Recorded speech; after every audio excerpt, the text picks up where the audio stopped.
कल 22 जनवरी 2026 को भारत ने अफगानिस्तान के लिए मानवीय सहायता की एक और खेप भेजी है। साथ ही जरूरतमंद मरीजों के लिए जरूरी दवाएं भी भारत ने पहुंचाई हैं। विदेश मंत्रालय के अनुसार भारत ने काबुल के लिए 7.5 टन जीवन रक्षक कैंसर की दवाएं भेजी हैं। ये दवाएं अफगानिस्तान में कैंसर मरीजों को गंभीर दवाओं की कमी को देखते हुए भेजी गई है। विदेश मोदी जी पाकिस्तान के ऊपर टेम्परेचर को तेज करते जा रहे हैं। एक नया मैप और निकाल दिया गया, उसका नाम है ग्रेटर अफगानिस्तान का मैप। चैलेंज पाकिस्तान के लिए बन चुका हुआ है। अफगान तालिबान है, परवाह कोई नहीं है, किसी किस्म की परवाह नहीं है, समझते नहीं है किसी चीज को कि अफगानिस्तान काबुल महफूज है, इस्लामाबाद महफूज नहीं। कि पाकिस्तान और अफगानिस्तान में फिर कोई जंग छिड़ने जा रही है, कोई अटैक मतलब पूरी तरीके से छोटी मोटी जंग होगी, आपको लग रहा है नहीं रोक लिया जाएगा सिलसिले को? बता दें, इससे पहले नवंबर 2025 में भारत ने अफगानिस्तान के लिए 73 टन जीवन रक्षक दवाएं, वैक्सीन और जरूरी सप्लीमेंट्स भेजे थे। विदेश मंत्रालय ने तब कहा था कि भारत अफगानिस्तान की स्वास्थ्य जरूरतों को मजबूत करने के लिए लगातार सहयोग कर रहा है और साथ ही में 20 एम्बुलेंस भी भारत ने अफगानिस्तान को भेजी थी। अफगानिस्तान ने जो मैप निकाला उसमें क्लेम कर लिया कि पाकिस्तान का बहुत सारा एरिया वो तो अफगानिस्तान को बिलोंग करता है। पाकिस्तान के अंदर एक नई बहस शुरू हो गई है कि क्या हमें वहां हमला नहीं करना चाहिए जहां पे दहशतगर्द बैठे हुए हैं, क्या हमें अफगानिस्तान के अंदर जाके हमला नहीं करना चाहिए? पाकिस्तान ने वॉर किया, अटैक किया काबुल पे, पाकिस्तान ने अटैक किया उनकी जो सलाला की चेक पोस्ट है, कहाँ पे, मैं माफ कीजिएगा अगर मैं गलत हूँ, मुझे फकर भाई सही कर देंगे। तो आप लोग कर रहे हो, उनके सैनिकों को मार रहे हो, उनके अंदर घरों पे, चूंकि आपके पास इस तरीके के वेपनरी सिस्टम है जो अफगानिस्तान के पास नहीं है, तो आप उसका दुरुपयोग कर रहे हो। आप मैप के अंदर खैबर पख्तूनख्वा का एरिया डाल दिया, उन्होंने गिलगित बल्तिस्तान का डाल दिया, उन्होंने बलूचिस्तान का भी कुछ एरिया डाल दिया। ये सारे एरियाज पाकिस्तान क्लेम करता है कि उसके है। मैं क्यों बोल रहा हूँ, बलूचिस्तान पाकिस्तान का पार्ट कभी था नहीं, उसने ऑक्यूपाई किया है। गिलगित बल्तिस्तान का एरिया हमें बिलोंग करता है, वो कभी पाकिस्तान का पार्ट था नहीं। खैबर पख्तूनख्वा का भी कभी पाकिस्तान का पार्ट नहीं था, वो अफगानिस्तान का पार्ट हमेशा से था। अब अफगानिस्तान ने क्लेम कर लिया ये सारे एरिया मेरे हैं। जय हिंद दोस्तों, भारत अफगानिस्तान के रिश्ते बहुत ज़्यादा मजबूत हैं और मैं सच में देखूं तो अफगानिस्तान के लिए आज की डेट में जितना भारत कर रहा है ना, उतना यूएन, यूएनएससी, तो यूएनएचआरसी, ह्यूमन राइट्स, फलाना, चाइल्ड, ये वो मिलके दुनिया की तमाम संस्थान भी उतना, डब्ल्यूएचओ, ये अफगानिस्तान के लिए नहीं कर पाई। दोस्तों 7.1 टन से ज़्यादा की सिर्फ कैंसर की दवाइयाँ भारत ने भेजा है अफगानिस्तान को। मजाक नहीं है ये। कैंसर की दवाइयाँ, जीवन रक्षक दवाइयाँ होती हैं, one of the costliest medicine है ये, ठीक है। लेकिन मानवता के आधार पे भारत ने ये अफगानिस्तान को दिया।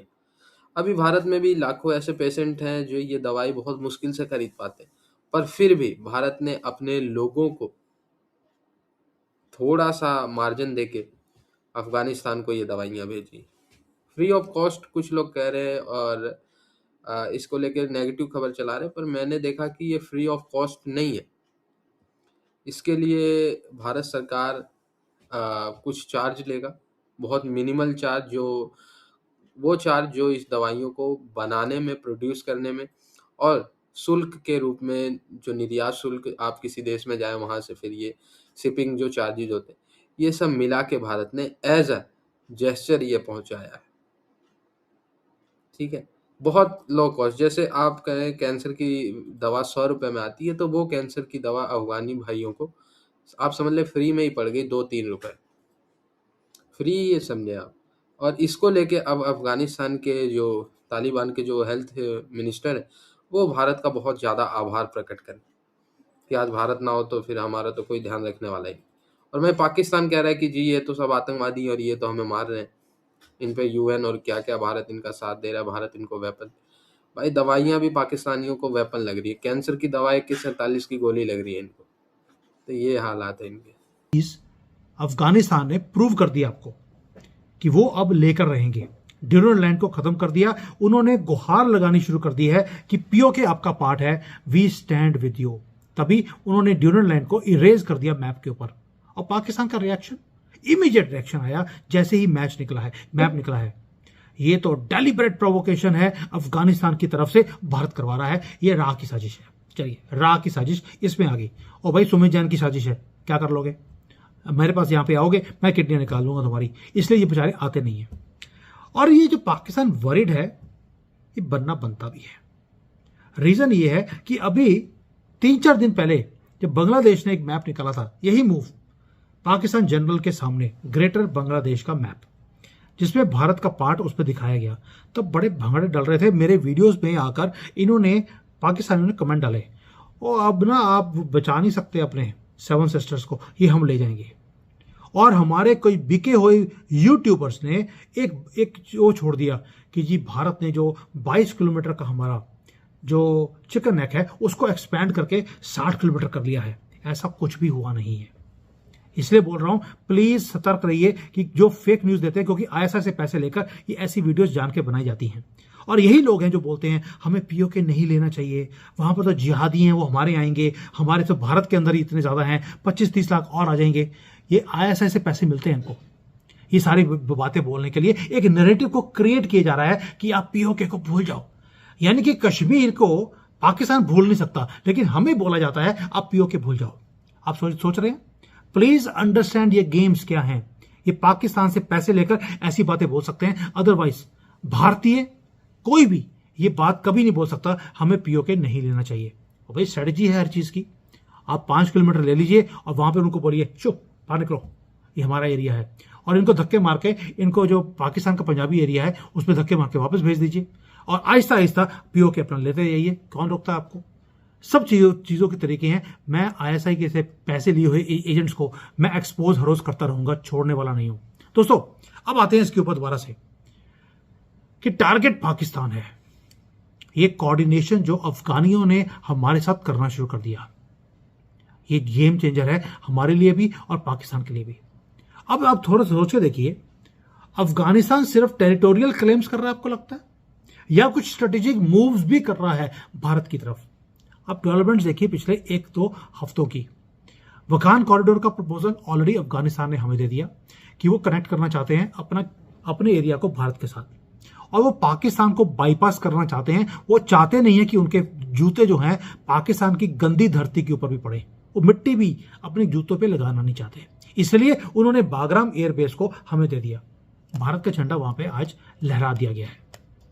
वहां पे ऑलरेडी हमारे प्लेन्स दिखाई दिए हैं, हमने जो तजाकिस्तान से निकाले वही वहां पर डिप्लॉय कर दिए। अब एयर डिफेंस सिस्टम है, रडार सिस्टम्स है, सभी वहां पे जाएंगे। यानी कि सजेशंस ये आ रही हैं अफगानिस्तान की तरफ से कि वो भारत के साथ मिलकर अपने कंट्री को भी डिफेंड करना चाहते हैं, और आपके पीओके की लड़ाई के अंदर वो आपको सपोर्ट करना चाहते हैं। और 40-50 डेज की, तकरीबन 1.5 महीने की बात करूं तो इसमें बदतरी तो जरूर नजर आई है, कहीं बेहतरी नजर नहीं आई। और जो स्ट्राइक अभी हुई है, पाकिस्तान उसको कह रहे कि हमने ऐसा कुछ भी नहीं किया, लेकिन अफगानिस्तान कहता है कि स्ट्राइक भी हुई है और हम उसका बदला भी लेंगे। ये बाकायदा ज़बीउल्लाह मुजाहिद का ऑफिशियल स्टेटमेंट है, क्योंकि वो स्पोक्स पर्सन है अफगान हुकूमत के। तो मैं तो ये नहीं कहता कि वो कोई आम अफगानिस्तान का नागरिक जो है या कोई सिटीजन ये बात कर रहा है या ये क्लेम कर रहा है, उनका हुकूमती स्पोक्स पर्सन, उनका तर्जुमान ये क्लेम कर रहा है। तो जब वो ये चीज क्लेम कर रहा है तो मेरे ख्याल में अब पता नहीं कि वो किस तरीके से करते हैं। जो अक्टूबर में उन्होंने पाकिस्तान के ऊपर हमला किया, उस तरीकाकार अपनाएंगे? वो क्या एक गुरिल्ला वॉर की सिचुएशन क्रिएट मजीद करेंगे, पाकिस्तान के लिए मुश्किल बढ़ाएंगे? ये तो अफगान हुकूमत को मतलब उनको पता होगा या वो डिसाइड करेंगे। लेकिन जहां तक बात है जंग की, तो किसी न किसी सूरत ये चीजें आगे बढ़ रही है और आगे बढ़ेंगी। इसीलिए मैं तो अनफॉर्चुनेटली मुझे ये कहना पड़ता है कि बेशक वो डायरेक्टली वाली जंग नहीं है, और उसकी वजह सिर्फ ये कि अफगानिस्तान के पास वो वसाइल नहीं है जिस तरह हिंदुस्तान के पास है, या हिंदुस्तान के खिलाफ पाकिस्तान के पास है। वो वसाइल अफगानिस्तान के पास नहीं है, लेकिन गुरीला वार लड़ने की उनके पास बेतहाशा तजुर्बा है, बेतहाशा वसाइल है उनके पास। और जो सबसे खतरनाक सिचुएशन है, मुझे आज 2 ऑडियो मैसेजेस आए पेशावर से, और वो पुलिस ऑफिसर्स जो अपने सबऑर्डिनेट्स को बता रहे हैं कि आप अलर्ट रहें, आप अलर्ट रहें, फला पुलिस स्टेशन, डिस्ट्रिक्ट पेशावर के पुलिस जितने भी पुलिस थाने हैं वो सारे जो है वो हाई अलर्ट पे रहे, स्नाइपर्स को बिठा दें। ये वॉइसेस आई हैं, और उसके साथ एक सर्कुलर भी आया हुआ है कि जी कुछ सुसाइड बॉम्बर्स जो हैं वो इंटर हुए हैं। तो लाजमी सी बात है कि वो कोई यहाँ पे किसी को जिसे कहते हैं कि कीर खिलाने तो नहीं आ रहे, वो यकीनन इस काम के लिए आ रहे कि जी कहीं पे उनको मौका मिलेगा तो वो मतलब किसी सिक्योरिटी इदारे को निशाना बना सकते हैं, उनके किसी ऑफिस को खुदा न खास्ता निशाना बना सकते, पुलिस को निशाना बना सकते। आज हंगू में अटैक हुआ है और उसमें 3 पुलिस वालों की जाने गई है। ये मामूल की चीजें अनफॉर्चुनेटली हो गई है। तो जो अभी रिसेंटली 2 दिन पहले हुआ है उसके ऊपर अफगानिस्तान के रिस्पॉन्स का मुझे तो है कि वो कुछ ना कुछ करेंगे।